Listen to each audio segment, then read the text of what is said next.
ఆ విషయం కూడా చెప్పాలి. సరే, ఎనీవే కాసిం గారు, ఇక్కడ ఒక చిన్న విషయం ఏంటంటే, మన దేశ ప్రధానిని వేరే దేశం వాళ్ళైనా ఎవరైనా అంటే మన దేశాన్ని అన్నట్టే తీసుకుంటాం కదా. ప్రధాని ఏ పార్టీ వాళ్ళు అనేది పక్కన పెడదాం, ఎవరనేది పక్కన పెడదాం. వేరే దేశం వాళ్ళు మన ప్రధానిని అంటే మన దేశాన్ని అన్నట్టుగానే ఫీల్ అవుతాం, దేశంలో ఉన్న పౌరులందరూ. అలాగే మన రాష్ట్ర ముఖ్యమంత్రిని అంటే మన రాష్ట్రాన్ని అన్నట్టుగానే ఫీల్ అవుతాం. ఏపీ ముఖ్యమంత్రిని అంటే ఏపీ వాళ్ళు అలాగే ఫీల్ అవ్వాలి, తెలంగాణ ముఖ్యమంత్రిని అంటే తెలంగాణ వాళ్ళు అలాగే ఫీల్ అవ్వాలి. మనం ఇక్కడున్న వాళ్ళకి ఎన్ని విభేదాలైనా ఉండవచ్చు. మీరు ఇందాక అన్నారు అభిప్రాయ భేదాలు ఎన్నైనా ఉండవచ్చు, ప్రజాస్వామ్యం అంటేనే భిన్నాభిప్రాయాల వేదిక అని. కానీ అది జరగట్లేదు ఇక్కడ. పక్కోడు తిట్టినా సరే అబ్బా బాగా తిట్టాడన్న ఒక రకమైన అది ఏం ఆనందం అనాలో నాకు పైశాచిక ఆనందం లాగా కనపడతా ఉంది. ఇది ఏ రకమైన కల్చర్ కాసిం గారు? నేను మొదటి నుంచి ఆలోచిస్తున్నదే సార్. మేము కూడా యూనివర్సిటీస్లలో ఉన్నప్పుడు లేదా రచయితలు, మేధావుల సమూహాలు చర్చలు జరిగినప్పుడు ఇలాంటి భాష మీద చాలా తీవ్రంగా ఆలోచిస్తూ ఉంటాం. మన సమాజం ఎటుపోతుంది, ఎలాంటి సంస్కృతిని వ్యాపింపజేస్తున్నారు అని.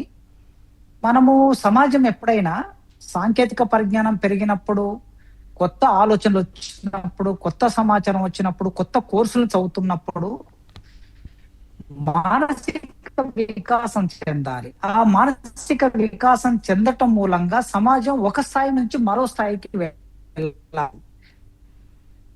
అలా వెళ్ళకపోగా పరిస్థితి ఎట్లా ఉందంటే, ఎప్పుడో అన్నాడు, అదే గురిజాడ అప్పారావు ఏమన్నారంటే, ఎప్పుడైనా సరే వచ్చు కాలం మేలు గత కాలం కంటేను అని ఆయన అన్నాడు.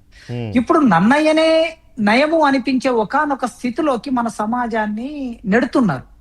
అందుకే మనము పిల్లలకి ఏ భాష, రేపు తయారు కాబోయే పౌరులకి ఏ భాష నేర్పిస్తున్నాము, ఎలాంటి సంస్కృతి నేర్పిస్తున్నాము అనేది రాజకీయ నాయకులు, ముఖ్యమంత్రులైనా, వాళ్ళు మంత్రులైనా, ఎమ్మెల్యేలైనా, ఎంపీలైనా సీరియస్ గా ఆలోచించాలి. ఎందుకంటే రాజకీయ నాయకులు మాట్లాడే భాష ప్రతిరోజు అది వివిధ మాధ్యమాల ద్వారా ప్రాచుర్యంలోకి వస్తుంది, ప్రచారంలోకి వస్తుంది.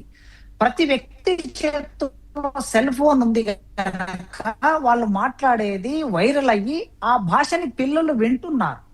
వినటం మూలంగా ఇదే సరైన భాష కావచ్చు, మనం ఇలా మాట్లాడవచ్చు అని తన స్నేహితురాలితో అదే భాష మాట్లాడుతున్నారు, స్నేహితులతో అదే భాష మాట్లాడుతున్నారు, లెక్చరర్లతో, ప్రొఫెసర్లతో అదే భాష, ఎగ్జాక్ట్లీ తల్లిదండ్రులతో కూడా అదే భాష మాట్లాడే పరిస్థితిలోకి మన సమాజం నెట్టబడిందంటే ఇది క్షీణ. అందుకే ఇప్పుడు మీరు ప్రారంభంలో అన్నారు కదా, నిజంగా తెలంగాణ ముఖ్యమంత్రి రేవంత్ రెడ్డి గారిని అన్నప్పుడు తెలంగాణ సమాజం ఎట్లా వ్యవహరించాలి, ఎట్లా స్పందించాలి, లేదా ఆంధ్రప్రదేశ్ ముఖ్యమంత్రిని అన్నప్పుడు, లేదా జగన్మోహన్ రెడ్డి గారిని అన్నప్పుడు ఎట్లా స్పందించాలి అంటే, ఇక్కడ వ్యక్తులు, రాజకీయ పరమైన విభేదాలు, వాటన్నిటిని మనం చర్చ చేయొచ్చు ఇంకో తలములో. కానీ ఒక వ్యక్తిని హీనపరుస్తూ, కించపరుస్తూ, హననం చేస్తూ ఎవరు మాట్లాడినా ఖచ్చితంగా సమాజం మౌనంగా ఉండొద్దు అని నేను కోరుకుంటున్నాను. అలా మౌనంగా ఉంటే ఆ భాష రేపు ఖచ్చితంగా మన ఇంట్లోకి ప్రవేశిస్తుంది, ఆ భాష మనలోకి ప్రవేశిస్తుంది. ఎప్పుడో ఒకసారి వాళ్ళ తెలంగాణ సమాజంలో ఉన్న మేధావులు రేవంత్ రెడ్డిని కదా అన్నది, ఇది నన్ను కాదు కదా అని అనుకుంటే, లేదా చంద్రబాబు నాయుడు గారిని కదా అన్నది, ఇది నన్ను కాదు కదా, లేదా ఇది జగన్మోహన్ రెడ్డి గారిని కదా అన్నది, ఇది నన్ను కాదు కదా అని అనుకుంటే, ఎప్పుడో ఒకసారి మీడియాలో, ఇప్పుడు మీరు ఒక చర్చకు పిలిచారండి, మీతో నేను కొన్ని అభిప్రాయాలు పంచుకుంటున్నాను, ఖచ్చితంగా నేను ఈ సందర్భంలో మౌనంగా ఉంటే ఈ అభిప్రాయాలు పంచుకున్నందుకు రేపు ఇంకొకడు నా వీనికి వస్తాడు ఏదో రూపంలో. అందుకే తెలంగాణ పౌర సమాజమైన, ఆంధ్రప్రదేశ్ పౌర సమాజమైన మనకు ఒక మేధో వికాసం చెందిన సమాజంగా గుర్తింపు ఉన్నది.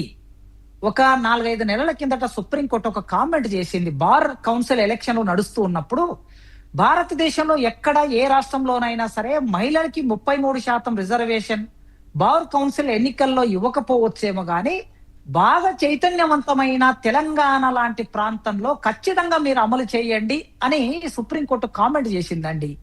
ఇది మనకు కాంప్లిమెంట్. అవును, ఎందుకు కాంప్లిమెంట్ అంటే మన సమాజం పట్ల సుప్రీంకోర్టు లాంటి అంతమంది జడ్జీలు ఒక గౌరవాన్ని ప్రదర్శించారు. అలాంటి గౌరవాన్ని మనం కాపాడుకోవాల్సిన అవసరం ఉన్నది. కనుక రేవంత్ రెడ్డి గారి ఆర్థిక విధానాల మీద, రాజకీయ విధానాల మీద నాకు భిన్నాభిప్రాయాలు ఉన్నాయి, నేను మాట్లాడతాను. కానీ ఒక ముఖ్యమంత్రిని అన్నప్పుడు మాత్రం ఖచ్చితంగా సమాజం స్పందించాలి. నా డిబేట్ అది యొక్క కేసీఆర్ గారు కాసిం గారు, నా డిబేట్ యొక్క ఉద్దేశం కూడా ఇవాళ అదే. కేసీఆర్ గారి సందర్భం వచ్చినా కూడా ఖచ్చితంగా స్పందించాలి. అయితే నేను ఇక్కడ ఒక్క విషయం మాత్రం చెప్పదలుచుకున్నా స్పష్టంగా సార్. చెప్పండి. ముఖ్యమంత్రుల స్థాయిలో అంటే రాజకీయ నాయకులు మాట్లాడేదానికి బాగా ప్రచారం లభిస్తుంది గనక నియంత్రణ, వ్యక్తిగత నియంత్రణ భాష విషయంలో తప్పనిసరిగా స్వీయ నియంత్రణ తప్పనిసరిగా ముఖ్యమంత్రి అయినా ప్రతిపక్ష నాయకుడైనా స్థానాల్లో ఉన్న మంత్రులు ఎమ్మెల్యేలైనా మీరు పాటించాలి. మీరు పాటించకపోతే రేపు సమాజం మీ పట్ల తప్పుడు అభిప్రాయం కలిగి ఉండే అవకాశం ఈ రోజు కాకపోయినా ఇంకొన్నాళ్ళకైనా ఏర్పడుతుంది అనే ఒక ఎరుకని ఈ నాయకులు కలిగి ఉండాలి. కనుక రేవంత్ రెడ్డి గారు ఇప్పుడు పదవిలో ఉన్నారు కనుక నేను వారికి విజ్ఞప్తి పర్సనల్ గా కలిసినప్పుడు చెప్పాను నా అభిప్రాయాన్ని. ఇప్పుడు కూడా ఈ మీడియా ఛానల్ ద్వారా కూడా నా అభిప్రాయాలు చెప్పదలుచుకున్నాను. ముఖ్యమంత్రి స్థాయిలో ఉన్న వాళ్ళు కనీసం మనం 1950లో నుంచి ఈ తెలంగాణలో ఉమ్మడి ఆంధ్రప్రదేశ్ లో ఎందరినో చూసాం. సంస్కారవంతమైన భాషను మాట్లాడిన ముఖ్యమంత్రిని చూసాం. 4 బూతు మాటలు మాట్లాడినంత మాత్రాన మీడియాలో అవి హెడ్డింగ్ లో మారుతాయేమో తప్ప మనల్ని సమాజం ఎట్టి పరిస్థితుల్లో అంగీకరించదండి. మన రాజకీయ పార్టీలో దురదృష్టం ఏంటంటే, ఇప్పుడు మీరు చెప్పిన సీక్వెన్స్ లో దురదృష్టం ఏంటంటే, తెలంగాణ ఏర్పాటైన తర్వాతే అలాంటి అద్భుతమైన మంచి భాష మాట్లాడే ముఖ్యమంత్రులను చూడలేకపోతున్నాం. అంతేనా? అది ఇప్పుడు రేవంత్ రెడ్డి గారు కూడా ఏమంటారంటే, మీరు చెప్పింది కరెక్టే. రేవంత్ రెడ్డి గారు కూడా అధికారంలో ఉన్నారు, ముఖ్యమంత్రి పదవిలో ఉన్నారు కాబట్టి వారు చాలా ఇదిగా ఉండాలి, ఉందాగా భాష విషయంలో కానీ ఇతర విషయాల్లో మీరు అన్నారు, విచ్ ఈస్ కరెక్ట్.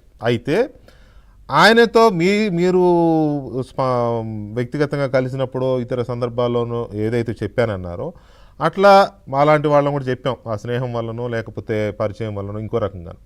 ఆయన ఏమంటారంటే, భలే చెప్తున్నారే నాకు అందరూ, మరి గడిచిన 10 ఏళ్ళు ఎక్కడ పోయారు మీరు అందరూ చెప్పేవాళ్ళు, ఆయనకు ఎందుకు చెప్పలేదు? ఆయన అసెంబ్లీలో కూడా పచ్చిబూతులు మాట్లాడినాడు కదా, అప్పుడు ఎందుకు చెప్పలేకపోయారు అని అంటాడు. దానికి సమాధానం నా దగ్గర అయితే లేదు. నేను అప్పుడు మాట్లాడాను, మీ అందరికి తెలుసు. అప్పుడు నేను మాట్లాడిన విధానం మీరు నా డిబేట్స్ లోనే మాట్లాడారు, కొన్ని సందర్భాల్లో మాట్లాడాను. నన్ను తీసుకెళ్లి జైల్లో కూడా పెట్టారు. ఆ విషయం కనుక ఎవరి విషయంలో ఇక్కడ కేసీఆర్ గారు, కేటీఆర్ గారు, హరీష్ రావు గారు, కవిత గారు, రేవంత్ రెడ్డి గారు, ఉత్తమ్ కుమార్ రెడ్డి గారు, వీళ్ళు వ్యక్తులు అనే విషయం నేను అట్లా చూడండి. వీళ్ళు ఒక తెలంగాణ వ్యవస్థలో రాజకీయ పార్టీలలో వీళ్ళు భాగస్వాములు, వీళ్ళు నాయకులు, తెలంగాణ సమాజానికి నాయకత్వం వహిస్తున్నారు. ఈ నాయకత్వం వహించే వ్యక్తికి నాయకత్వ లక్షణాలు ఎలా ఉండాలన్నప్పుడు మనకి కనీసం అరిస్టాటిల్ నుంచి మొదలుపెట్టి చూస్తే సుకుమారమైన భాష, సున్నితమైన భాష ఉండాలని చెప్పారండి పూర్వకాలంలో. మహాభారతంలో అర్జునుడితో తర్వాత ధనురాజుతో శ్రీకృష్ణుడు మాట్లాడినప్పుడు ఎలా ఉండాలి భాష, రాముడు తన లక్ష్మణుడితో చెప్తాడు. హనుమంతుడి భాష ఎంత సుకుమారంగా ఉంటుంది, వాగ్దాటి ఎలా ఉంటుంది, మాట తీరు ఎలా ఉంటుంది, ఎదుటి వ్యక్తిని తన వాదన పటిమతో ఎలా కన్విన్స్ చేస్తాడు అని ఉపన్యాస కళకి అది ఒక ఉదాహరణగా ఆ ఉపన్యాసాన్ని, రాముడు చెప్పిన ఉపన్యాసాన్ని మేము పాఠ్యాంశంలో చెప్తూ ఉంటామండి.